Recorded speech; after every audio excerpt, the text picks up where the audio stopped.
Nga kush e keni marrë?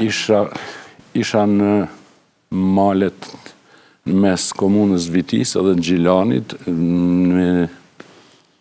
ku ishte një përqendrim jashtëzakonisht i madh i popullatës, diku rreth 15.000, nga të dy pjesë, të dëbuara nga shtëpit, edhe nga vllau Bekimi e ka marrë vesh.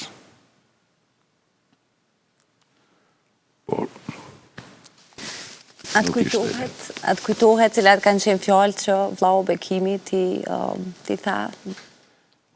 Kemi komunikuar si rregullisht, ai derisa ishte në Zvicër, po kemi ditë se edhe telefonat përgjohen, kem pas një lloj gjuhë me të koduar, në atë formën që ti punon, a je duke punuar, do të thotë, a je në luftë apo jo.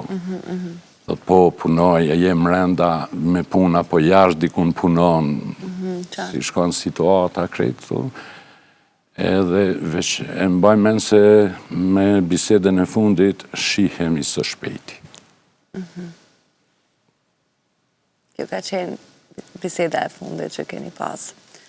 Mund të shërbeni edhe me ujë dhe nuk dua që e kuptoj që është e vështirë dhe nuk dua ta bëj edhe unë më të vështirë këtë, sidomos duke ditur që jemi në këto ditët edhe mes përvjetorit edhe mes ditëlindjes, edhe për mua shumë e vështirë, por gjithë kjo konsideroj që është tepër e rëndësishme për historinë e vendit tonë dhe duhet edhe thënë publikisht një histori që nuk bën të harrohet nga brezat e rinj.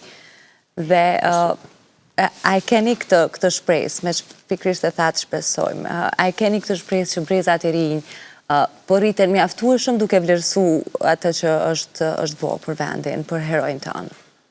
Tashi, unë më shumë të flasë si një familjar, një vllaj, një dëshmori, kem momente kur jemi ndje mirë, në Kosovën e lirë, institucione, po kem edhe momente të shpeshta zhgënjimi, edhe në biseda me njerëz të ndryshëm,